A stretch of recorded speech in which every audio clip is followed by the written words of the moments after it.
যুগ অনুপাতে যে ধৰ্ম নিৰ্ণয় কৰি থৈছে এই কথাটো আজি আমাৰ মানুহে বহুতে নাজানে কাৰণ ভগৱন্ত যুগে যুগে অৱতাৰ হৈ আছে হৈ থাকিব কাৰণ কেতিয়া হয় কেতিয়াবা পূৰ্ণ অৱতাৰ ৰূপে আহে কেতিয়াবা অংশ অৱতাৰ ৰূপে আহে কেতিয়াবা কলা অৱতাৰ ৰূপে আহে কেতিয়াবা বিভূতি ৰূপ অৱতাৰ ৰূপে আহে এতিয়া কোনটো অৱতাৰ হ'ব যেতিয়া 100 ভাগৰ 100 মহিমাযুক্ত হৈ আহে তাক কয় পূৰ্ণ অৱতাৰ যেতিয়া 4 ভাগৰ 1 অংশ মহিমাযুক্ত হৈ আহে তাক কয় অংশ অৱতাৰ যেতিয়া 16 ভাগৰ 1 অংশ মহিমাযুক্ত হৈ আহিব লগা হয় তাক কয় কলা অৱতাৰ আৰু যেতিয়া 100 ভাগৰ 1 অংশ মহিমাযুক্ত হৈ আহে তাক কয় বিভূতি অৱতাৰ ভগৱন্তই অপপ্ৰঞ্চে প্ৰপঞ্চে অৱতৰণং অৱতাৰ উপনিষদত কৈছে যে অপপ্ৰঞ্চৰ পৰা প্ৰপঞ্চলৈ নামি অহা অৱস্থাটোৱে হৈছে অৱতাৰবাদ এতিয়া ভগৱন্তই কোনটো অৱতাৰ ল'ব হেতু ধৰাধামৰ ওপৰত নিৰ্ভৰ কৰিব গতিকে কৃষ্ণ পূৰ্ণ অৱতাৰ হৈ পেলাই ধৰাধামলৈ আহিছিল শংকৰদেৱ অংশ অৱতাৰ ৰূপে কলা অৱতাৰ ৰূপে নাভি এনেধৰণে বিভূতি অৱতাৰ ধৰে নৰসিংহ এই ধৰণে এটা এটা উদ্দেশ্য লৈ বা এটা সমস্যা সমাধানৰ কাৰণে ভগৱন্ত যুগে যুগে হৈ আছে হৈ থাকিব এতিয়া আমাৰ যুগৰ অনুপাতে ধৰ্মটো নিৰ্ণয় কৰি থৈছে সত্য যুগত হৰি অৱতাৰ হৈ জগতৰ বাসীক ক'লে হে জীৱশ্ৰেষ্ঠ মানুহ তোমালোকে এই মায়াময় সংসাৰৰ পৰা উদ্ধাৰ হ'বলৈ হ'লে তোমালোকে সকলোৱে মানে ঈশ্বৰক ধ্যান কৰিব লাগিব আৰু ধ্যানৰ অন্তত ভগৱানৰ 10টা নাম ল'লে ধ্যান পূৰ্ণাংগ কৰি তোমালোকে মুক্তি লাভ কৰিব পাৰিবা সেইকাৰণে সত্য যুগৰ সকলো মানুহে ধ্যান কৰিছিল ত্ৰেতা যুগত ৰাম অৱতাৰ হৈ কৈছিল হে জীৱশ্ৰেষ্ঠ মানুহ তোমালোকে এই মায়াময় সংসাৰৰ পৰা উদ্ধাৰ হ'বলৈ হ'লে নানান নিয়ম নীতিৰ মাজেদি ভগৱানক যজ্ঞ কৰিব লাগিব আৰু যজ্ঞৰ অন্তত ভগৱন্তৰ 8টা নাম ল'লে যজ্ঞ পূৰ্ণাংগ কৰি তোমালোকে মুক্তি লাভ কৰিব পাৰিবা সেইকাৰণে ত্ৰেতা যুগৰ মানুহে সবেই যজ্ঞ কৰিছিল দাপৰ যুগত কৃষ্ণ অৱতাৰ হৈ কৈছিল হে জীৱশ্ৰেষ্ঠ মানুহ তোমালোকে মায়াময় সংসাৰৰ পৰা উদ্ধাৰ হ'বলৈ হ'লে তোমালোকে পূজা কৰিব লাগিব আৰু পূজাৰ অন্তত ভগৱানৰ 12টা নাম ল'লে পূজা পূৰ্ণাংগ কৰি মুক্তি লাভ কৰিব পাৰিবা সেইকাৰণে মানে দাপৰ যুগত সকলো মানুহে পূজা কৰিছিল আৰু কলিত সেই কৃষ্ণই শংকৰ ৰূপে আহি কৈছিল হে কলিৰ লোকসকল তোমালোকে কেৱল ঈশ্বৰৰ নাম ল'বা গতিকে আন ধৰ্মবিলাক কৃষ্ণৰ লগত গুচি গ'ল আন ধৰ্ম কৃষ্ণৰ লগতে গুচি গৈলা এক স্থান হুয়া হৰি নাম মাত্ৰ ৰৈলা এতেকেহে নামতো সমস্ত পুণ্য পায় জানিয়া যতনে ফুৰা হৰি গুণ গায় নামে তপ নামে জপ নামে যোগ ধ্যান নামে দান নামে পুণ্য কোটি তীৰ্থ স্নান নামে ধন জন বন্ধু নামে পিতা মাতা নামে নিজ সুহৃদ নামে সে গতি দাতা ইহ পৰলোকে নাম বিনে গতি নাই চাৰিও বেদৰ ইহে মুখ্য অভিপ্ৰায় 4খন বেদ ব্ৰহ্মাই আনি 3বাৰ প্ৰমাণ কৰি আমাক সিদ্ধান্ত দিছে চাৰিও বেদক ব্ৰহ্মাই আনি বিচাৰিলা 3 প্ৰমাণী এহি মানে মাত্ৰ কৰিলা সাৰ হৰি কীৰ্তনেহে তৰে সংসাৰ এতিয়া কলি যুগৰ মানুহে ভগৱন্তৰ নাম ল'লেহে তৰিব পাৰিব আনকিটা যুগত যজ্ঞ কৰি যিটো ফল পাইছে যত ফলং সৰ্বতীৰ্থেষু সৰ্বযজ্ঞেষু কীৰ্তিতম তৎ ফলম কৌটিগুণম পুণ্যম ৰাম নাম এব লভ্যতে আগৰ কিটা যুগত তপ জপ যজ্ঞ কৰি যিটো ফল পাইছিল ধ্যানে যজ্ঞে পূজাৰ কহিছে যেন ফল হৰিৰ কীৰ্তনে তাকো সাধয়সকল কলি যুগত মাত্ৰ ঈশ্বৰৰ নাম ল'লেহে তৰিব পাৰিব এই কথাটো নাজানি আপুনি মইতো দূৰৰ কথা ভগৱান মানে 28000 ঋষি বেদজ্ঞ শাস্ত্ৰজ্ঞ টিকালজ্ঞ মানে ধ্যানত ভগৱানক সাক্ষাৎ কৰিব পৰা যোগ্য ব্যক্তি হিচাপে 28000 ঋষিয়ে কৃষ্ণ বৈকুণ্ঠপ্ৰায়ণ হোৱাৰ পিছত পৃথিৱীলৈ কলি আহিল বুলি ভাবি যজ্ঞ আৰম্ভ কৰিলে 2800 সহস্ৰ ঋষি বেদত প্ৰধান বিষ্ণুৰ নৈমেষ ক্ষেত্ৰ মহাপুণ্য স্থান মান্য কৰি সুতক পাতিলা সত্ৰ তথা শৌনক প্ৰমুখ্যে শুনে ভাগৱত কথা যে তেওঁলোকে হাজাৰ হাজাৰ বছৰ যজ্ঞ কৰি যজ্ঞৰ ধোঁৱাৰে ধোঁৱা বৰণীয়া হৈ ফল নাপালে নাপায় অৱশেষত সেই সময়লৈকে পদহেলিত অৱহেলিত নিষ্পেষিত নিচ জাতি বুলি ঋষি সমাজত বহিবলৈ নিদি বহুত যোজন পিছত বহিবলৈ দিয়া সুতক মাতি আনি শৌনকে এই নিবেদন কৰিছে কি বুলি যে শৌনক বদতি শুনা সুত মহামানী পৰম পাতকী কলি পাইলে হেন জানি আৰম্ভিলো যজ্ঞ আশী সহস্ৰ বছৰ হোম ধূৰ্মে ধূৰ্ম বৰ্ণ ভৈলে কলে বৰ আমি হাজাৰ বছৰ যজ্ঞ কৰি যজ্ঞৰ ধোঁৱাৰে আমাৰ গা ধোঁৱা বৰণীয়া হৈ গ'ল কিন্তু যিটো কৰ্ম কৰোৱাটো নাহিকে বিশ্বাস আপোনাৰ আয়ুক কৰিলোঁ ব্যৰ্থে নাশ আমাৰ আয়ুষে নষ্ট হ'ল কিন্তু ফল একো নাপালোঁ সম্প্ৰতি তুমি কি চিন্তি উপমহাহিত কৰায়ুক পান কৃষ্ণ চৰিত্ৰ অমৃত এতিয়া কৃষ্ণ বৈকুণ্ঠলৈ যোৱাৰ লগে লগে পৃথিৱীলৈ কলি নামি আহিল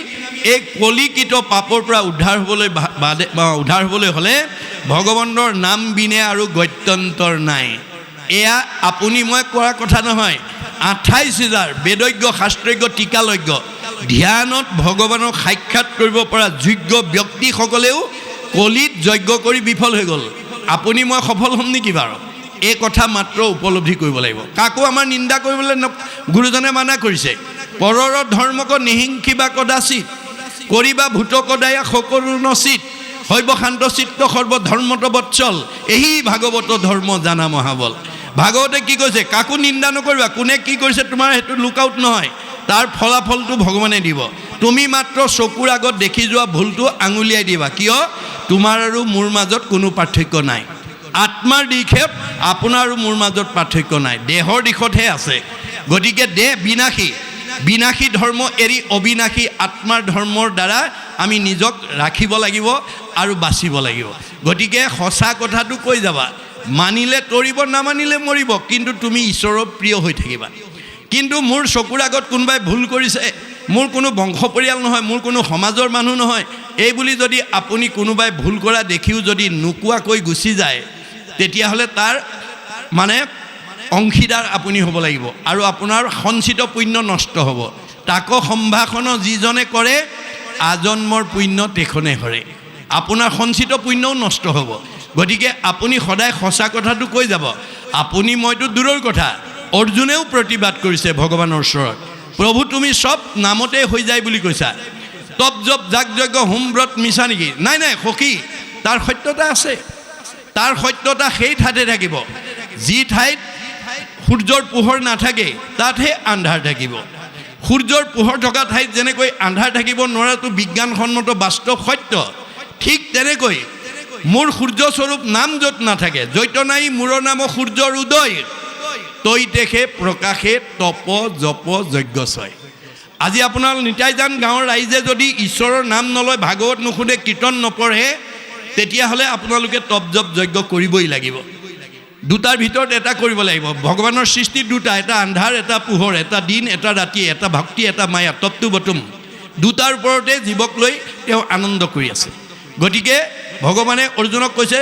য'ত মোৰ নাম নাই তাত তপ জপ যজ্ঞ কৰিব লাগিব কিন্তু মোৰ যদি নাম লৈছে তেতিয়াহ'লে তপ জপ যজ্ঞ কৰিব নালাগে তথাপি প্ৰত্যয় যদি নাহিকে তোমাৰ কৰোঁতে বে শুনা হেৰা সত্য অংগীকাৰ তথাপি মোৰ কথাত যদি তুমি বিশ্বাস নকৰা মই শপত খাই কওঁ শুনা সত্যে সত্যে সত্যে সত্যে সত্যে নিষ্ঠা মানি সত্যে সত্যে সত্যে সত্যে সত্যে বোলো বাণী কৌটি কৌটি পাপৰ নামে সেই সংসাৰক নাম বিনে নাহি সখী সংসাৰ তাৰক দশ সত্য কৰি মই দঢ়াইলোঁ তোমাক নাসজাইবা যদি সখী নকৰা সঞ্জাত তুমি মোৰ সখী কাৰণে মোৰ অংশ জীৱ কাৰণে সঁচা কথাটো তোমাক 10 বাৰ শপত খাই ক'লোঁ মানিলে তৰিবা নামানিলে মৰিবা তাৰ দুখে মোক স্পৰ্শ কৰিব নোৱাৰে আপুনি সঁচা কথাটো কৈ যাওক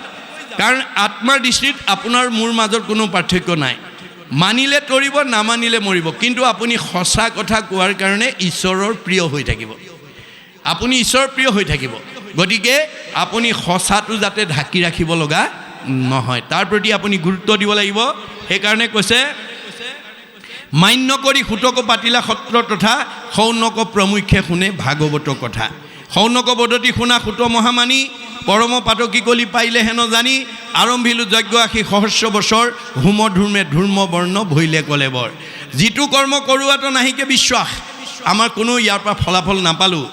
আপোনাৰো আয়ুক কৰিলোঁ ব্যৰ্থে নাশ, নিজৰ আয়ুষে নষ্ট হ'ল। সম্প্ৰতি তুমি সি চিন্তি উকমহাহিত কৰায়ুক পানক কৃষ্ণ চৰিত্ৰ মৃত। এতিয়া আমি বুজি পালোঁ যে কলি যুগত যাগ যজ্ঞ কৰিলে জীৱই গতি নাপায়। গতিকে তুমি এতিয়া ঈশ্বৰ কৃষ্ণৰ কথা কৈ আমাক গতি দিয়া। আৰু কি বুলি কৈছে যে পৰম ঈশ্বৰ কৃষ্ণ দেৱনাৰায়ণ তান মহাভক্তি এইটো শ্ৰৱণ কীৰ্তন। এতিয়া ভগৱন্তত ভক্তি আমি লাভ কৰিবলৈ হ'লে ভক্তিৰ মাজেদি কৰিব লাগিব, আনৰ যোগেদি নহয়। কৃষ্ণক পাইবাৰ জানা ভকতিহে পন্থ, ইহাক কহে গীতা ভাগৱত গ্ৰন্থ। গীতা ভাগৱতে আমাক কৈছে যেতিয়া কলি যুগত আমি ভগৱন্তক পোনপটীয়াকৈ পাব নোৱাৰোঁ। কেনেকৈ পাম? ভকতিৰ মাজেদি। আজিৰ দৰে শ্ৰৱণ কীৰ্তন অৰ্চন বন্দন দাস্য সখিত্ব পদসেৱন আত্মনিবেদন স্মৰণ, এই 9টা ভাগ দিছে। তাৰ ভিতৰত যদি যিকোনো এটাও যদি আপুনি আচৰণ কৰে আপোনাৰ জীৱই গতি পাব, যদি এটাও আচৰণ নকৰে আপোনাৰ জীৱই গতি নাপায়। গতিকে কলি যুগত যদি ভগৱন্তৰ 1000টা নামৰ পৰা এটা নাম কোনোবাই উচ্চাৰণ কৰে তেওঁ ভকত, আৰু যি এটা নামো উচ্চাৰণ নকৰে তেওঁ অভকত। সেইকাৰণে কপিলে কৈছে যে হৰিনাম ঘোষি কলি যুগত নিশ্চয় হৈবেক লোকভকত। কলিত যি মানুহে ডেকা ল'ৰাই হওক গাভৰু ছোৱালী হওক বোৱাৰীয়ে হওক জীয়াৰীয়ে হওক বাল্যই হওক বৃদ্ধই হওক ভগৱন্তৰ 1000টা নামৰ পৰা এটা নাম যি দিনটোত উচ্চাৰণ কৰিব সি ভকত, আৰু যি ঈশ্বৰৰ নাম উচ্চাৰণ নকৰে সি অভকত। কপিল বদতি মাও শুনা দেৱ হুতি অভকতে কদাচিতো নপাৱে মুকুতি। যি মানুহৰ মুখত এটা নাম নাই ঈশ্বৰৰ সেইজনক বেদে অভকত বুলি কৈছে, শাস্ত্ৰই অভকত বুলি কৈছে। গতিকে অভকতে কেতিয়াও জীৱই গতি পাব নোৱাৰে।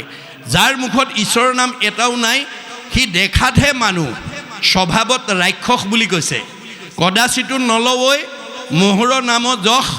জানিবা অৰ্জুন সিটো মনুষ্য ৰাক্ষস।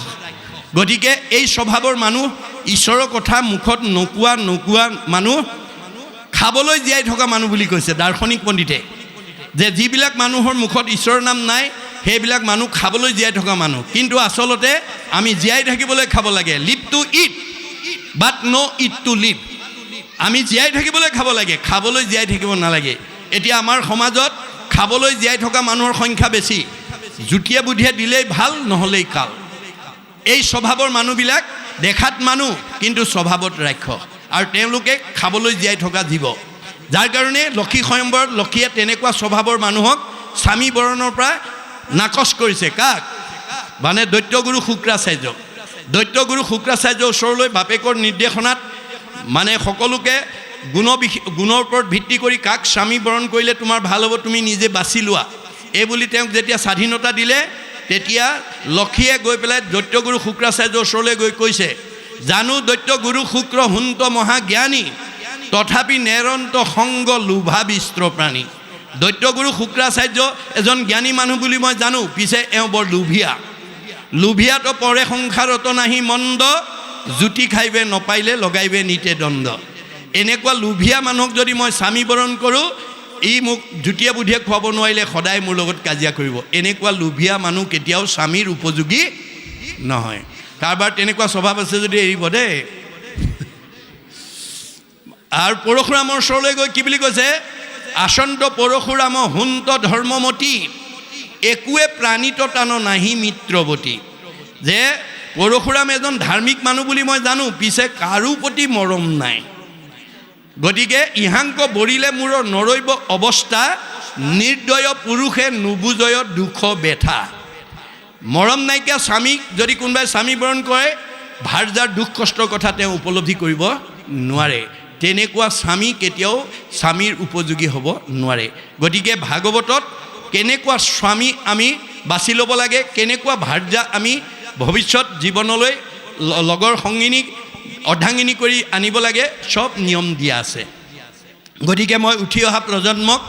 আহ্বান জনাওঁ যে আপোনালোকে অন্তত আজৰি সময়ত অকণমান ভাগৱত পঢ়িব। ভাগৱত ডেকা ল'ৰা গাভৰু ছোৱালী মাইকী মানুহ মতা মানুহ দাড়ি থকা দাড়ি নথকা শৰণীয়া অশৰণীয়া বুলি প্ৰশ্ন নাই। পঢ়িব পৰা দক্ষতা থাকিলে সকলোৱে ভাগৱত অধ্যয়ন কৰিব পাৰে, তাত কোনো বাধা নাই। আমাৰ গুৰুজনে কৈছে হৰি নাম কীৰ্তনত নাহিকে নিয়ম একো এতেকেহে ধৰ্ম মাজে সাৰ। এতিয়া আমাৰ অসমীয়াত মাষ্টাৰ ডিগ্ৰী লৈ অহা ছাত্ৰ ছাত্ৰীবিলাকে টেবুলতে ভাগৱত দশম কীৰ্তন ঘোষা ৰত্নাৱলী থৈ অধ্যয়ন কৰি অসমীয়াত মাষ্টাৰ ডিগ্ৰী লৈ আহিছে। অধ্যয়নত বাধা নাই, মাত্ৰ নিয়ম ক'ত লাগিব? আনুষ্ঠানিকতাত। গতিকে আপোনালোকে সকলো ডিগ্ৰীধাৰী ল'ৰা ছোৱালীবিলাকক যদি আপোনালোকে কৰ্ম আঁচনি যুগুতাই লৈ সাপ্তাহিকভাৱে হওক, পষেকীয়াভাৱে হওক, মাহেকীয়াভাৱে হওক, গতিকে আপোনালোকে যদি গাঁওখনত থকা মাষ্টাৰ ডিগ্ৰী লোৱা, ডক্টৰেট ডিগ্ৰী লোৱা, BS ডিগ্ৰী মানে হাই ছেকেণ্ডেৰী পঢ়াৰ পৰা ধৰি পঢ়িব পৰা গুণ থকা ছাত্ৰ ছাত্ৰী বা ল'ৰা ছোৱালীবিলাকক যদি আমি এটা কৰ্ম আঁচনিৰ মাজেদি এই ভাগৱতৰ মাজলৈ আনিব পাৰোঁ, আজি এই যুৱকসকলে যিসকলে এতিয়া আপোনালোকৰ ইয়াত অনাগত দিনত পাঠ পঢ়িব, আজি যি পাঠ পঢ়িছে তেওঁলোকক আজি সেই সুযোগটো দিয়াৰ কাৰণে তেওঁলোকে সুন্দৰকৈ পঢ়িব পাৰিছে। যদি তেওঁলোকক আমি সেই সুবিধাটো নিদিলোঁহেঁতেন তেওঁলোকে হয়তো এই ভাগৱত পঢ়াৰ পৰা বঞ্চিত হৈ থাকিলেহেঁতেন। গতিকে পঢ়িবলৈ দিয়াত কোনো বাধা নাই। গতিকে শৰণ নিজেই ল'ব, আপুনি জোৰ কৰিব নালাগে। যেতিয়া মাধৱদেৱৰ ঘোষা পঢ়িব, হৰি পদ সেৱা নকৰে নিমিতে, মায়ে বান্ধি ফুৰাৱে তাওত মায়াক নকৰে ৰহিত, শৰণ নলৱে যাৱে। এই বাক্যটো যেতিয়া, এই পদটো যেতিয়া পঢ়িব তেওঁ নিজেই মাক দেউতাক ক'ব, নাই নাই মই শৰণ ল'ম, সত্ৰতে হওক বা অন্য অনুষ্ঠানতে হওক। শৰণ আপুনি জোৰ কৰিব নালাগে, তেওঁ নিজেই ল'বলৈ বাধ্য হ'ব, মাত্ৰ আপুনি অধ্যয়ন কৰিবলৈ দিব লাগিব। ভাগৱত আপুনি দাড়ি থকা ল'ৰাকো পঢ়িব দিয়ক, তেওঁ এদিন নিজে দাড়ি কাটিব, যে নামঘৰৰ মুখখন কেনেকৈ ৰাখিব লাগে তেওঁ নিজে উপলব্ধি কৰিব। হিয়াৰ মাজে নামৰ ভাণ্ডাৰ মুখে ভাজ হয়, গতিকে মুখখন হৈছে নামঘৰ। গতিকে নামঘৰৰ মুখখন পৰিষ্কাৰ কৰি ৰাখিব লাগে নালাগে তেওঁ নিজে বুজিব, আপুনি জোৰ কৰিব নালাগে। গতিকে মাত্ৰ তেওঁলোকক সেই অধ্যয়ন কৰিবলৈ আমি সুবিধাটো দিব লাগিব, তেওঁলোকে নিজেই সংস্কাৰ হৈ যাব। গতিকে এই কৰ্ম আঁচনিবিলাক আমি যদি আপোনালোকৰ এই নিতাইজান গাঁৱৰ দৰে যদি সকলোৱে, সকলো গাঁৱতে যদি, সকলো নামঘৰতে যদি এই ভাগৱত চৰ্চাৰ আমি আনিব পাৰোঁ, তেতিয়াহ'লে আমাৰ সমাজখনত বৃদ্ধাশ্ৰমলৈ খেদি পঠিওৱা মানুহৰ সংখ্যা আপোনা আপুনি কমি যাব।